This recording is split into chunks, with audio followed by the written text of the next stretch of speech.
Hello and welcome to another episode of Pop Culture Reacts, and we are doing ourselves a historical series.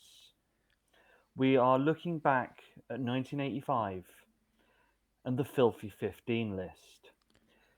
For Let's be those, honest, it was the word filthy, wasn't it was, it? as, soon, it as, was. soon, as soon as we thought we could do something with the word filthy in it, we went, we're in. Filth is up. So, as some of you may know, or if you were around at those days, or if you don't, America in the 80s was a bit random. America, Satan, please. America. There's no Yes. there's no A at the beginning.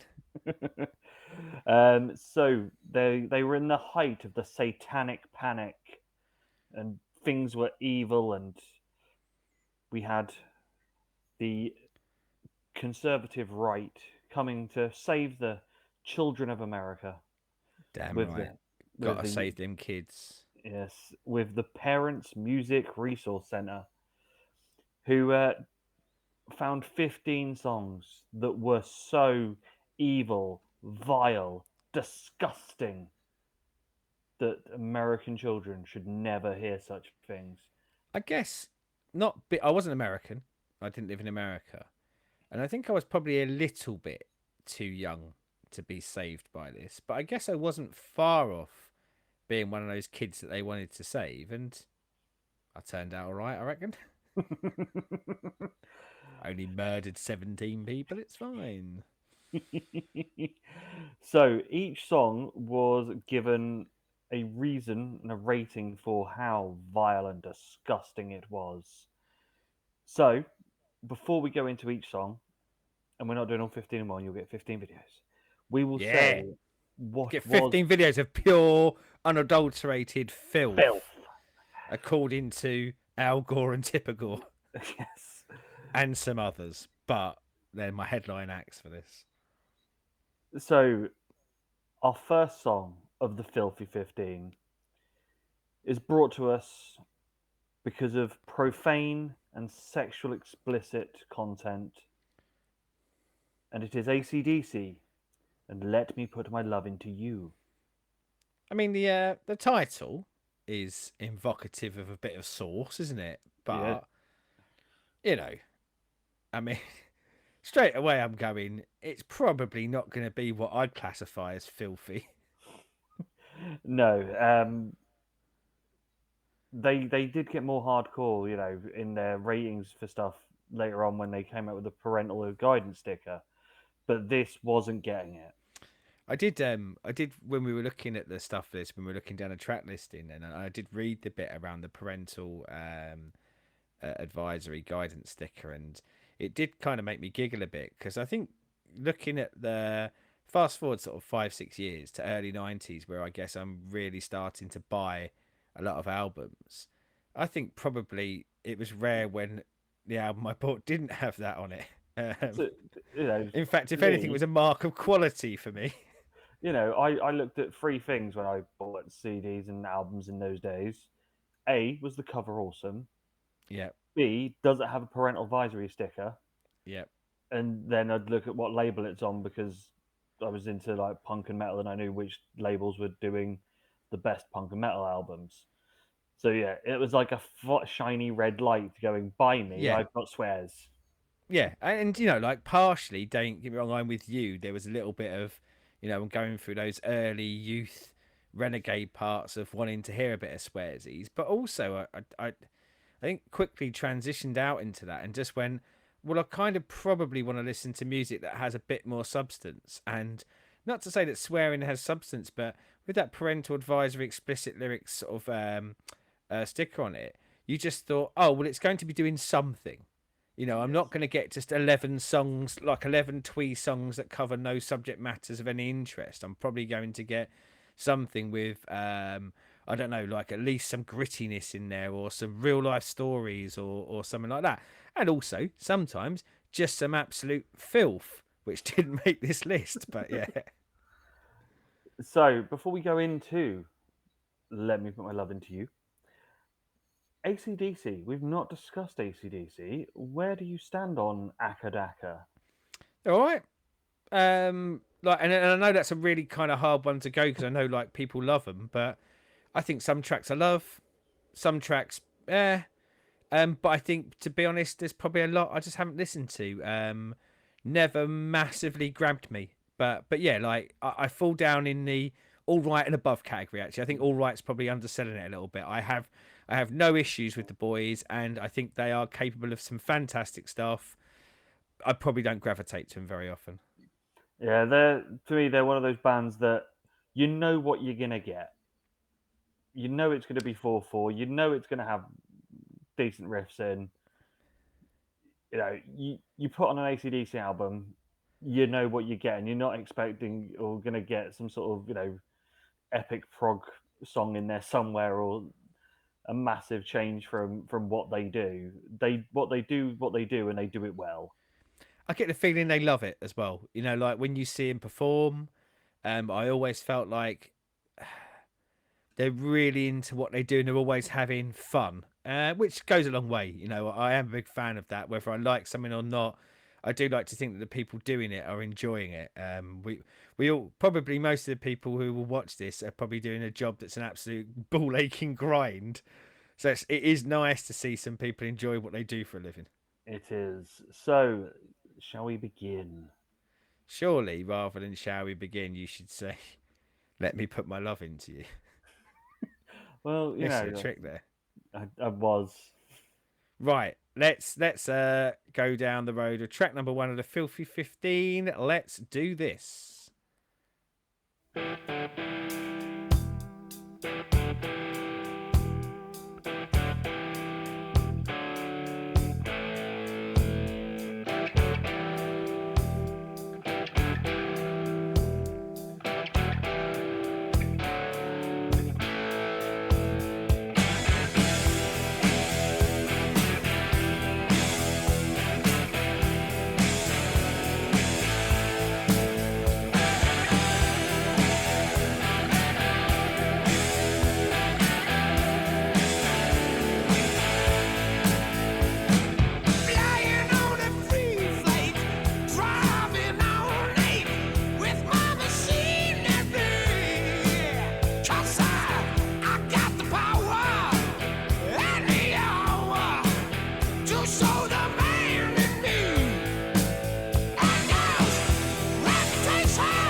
to you.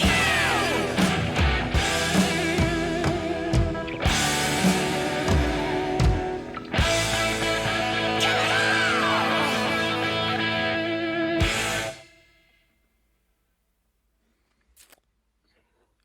Did you feel the love in you?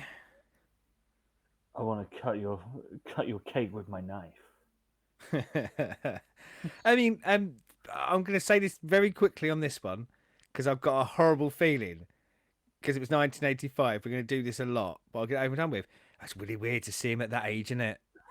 Like, because we've kind of grown up with a lot of the bands that we'll see here, and Yeah, we've seen them age, but I think it's that kind of that mentality thing of that how they look now feels like how they've looked for 20 plus years because you don't notice the passage of time while it's happening, but then to jump back to almost 40 years ago, wow, I was just yeah, sort of like, geez, they look young.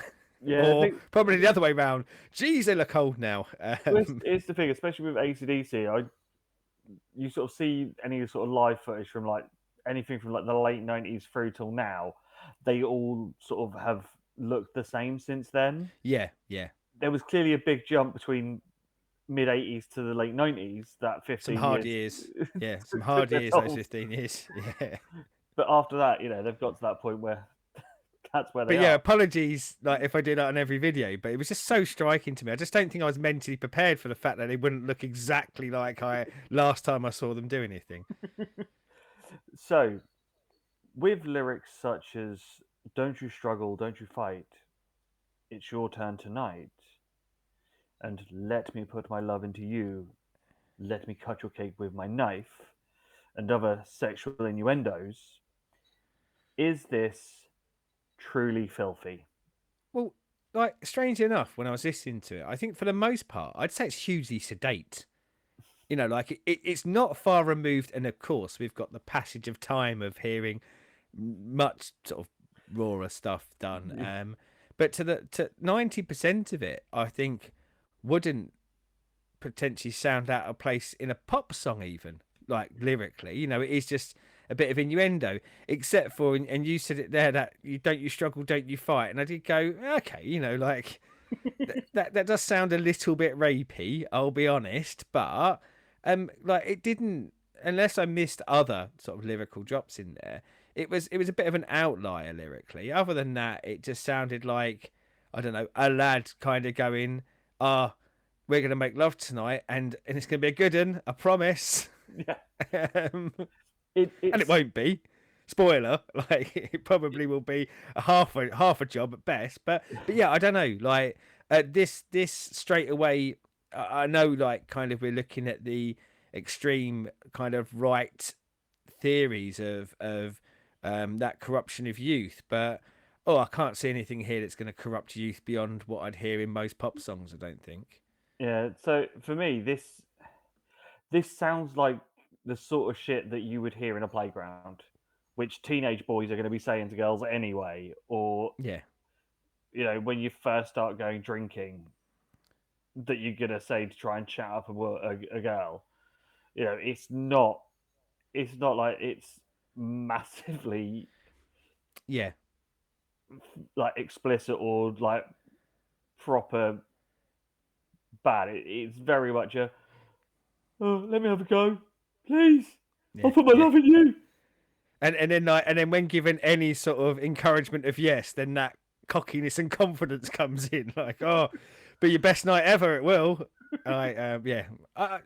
I think it's something that I wondered, and obviously we'll probably cover this when we go through other songs. Like I look at the act, and I almost wondered with some of the acts that we know are coming up on the Filthy 15 that it might have been hunting for anything by some of the bigger bands to make more of an impact Yeah, because this alone doesn't. Now, I'm saying this from someone who, we say at the beginning, like a parental warning, explicit lyrics was a quality sign for us. So we probably weren't thinking in this way at all. But even when I try and put would I let a kid listen to this? I think I would.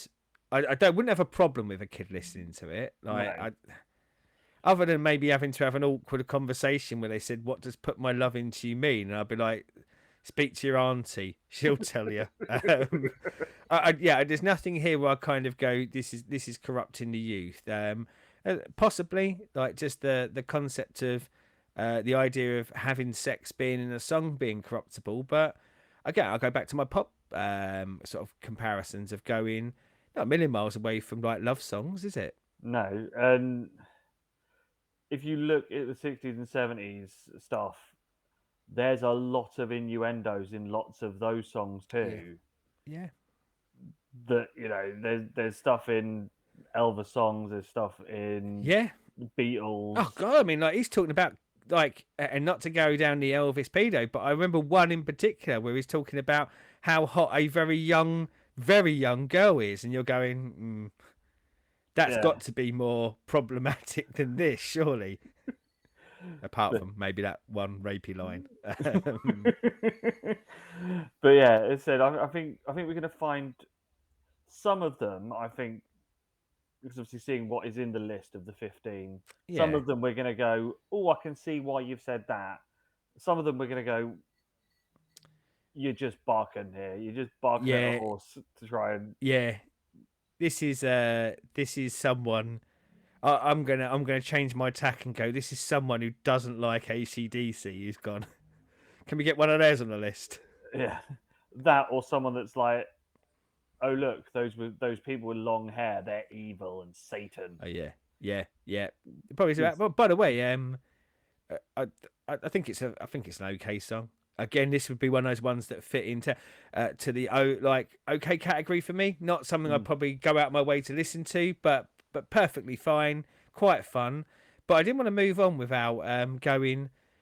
And I believe it's Phil Rudd at this point who's drumming for him. Well, he's a good-looking lad, isn't he? Yes. And It- and they kept going camera on to him, and I'm thinking I can see why. well, they have to keep away from Malcolm and his, Newcastle handicap look. Yeah, yeah. But yeah, it's just striking, like how good looking a fella he was. And again, I go back to my conspiracy theories, and I'm wondering whether Phil Rudd spurned someone from the Parents Music Resource Centre. So we will be back with another. Oh, Oh, before we go to, we'll be back with another. And I know we tend to do this, but for the comments bit, as we'll be doing the Filthy 15, kind of let us know what you thought of it. And as I say, like for context, it's 40 years on, so the world has changed. But try and put your mindset into, like if you're a parent, is this something where you go, oh, I couldn't let my kids anywhere near this. This will corrupt them forever and a day. yes. And when we get to the end, so get your thinking caps on now. When we get to the end, we want a modern Filthy 15 at the end. But we'll give you time to think about that as we rock through the 80s Filthy 15. Oh God, imagine that though. Imagine. Wow. Yeah. And I can't remember the name of it, but by the time we get to the end of this, I will. My nieces made me listen to one at the weekend, and they were just like, "Oh, the kids have been singing this on the school bus. It's absolutely gross." And I put it on, and it is pretty raw, to be fair. But I had it on Spotify with the lyrics up, and I didn't realise my mum was standing behind me reading the lyrics off the screen. It was most embarrassing. I don't think she understood most of them, to be fair. But yeah, any of that sort of stuff to these guys, if they thought this was bad, whoa. Yes. So, as always, comments down there, like, subscribe, ring bells, all the YouTubey things, and we'll be back with more of the Filthy 15. Filth. Filth. Filth. Tomorrow. Until then, have yourself a filthy time. Goodbye. Stay filthy.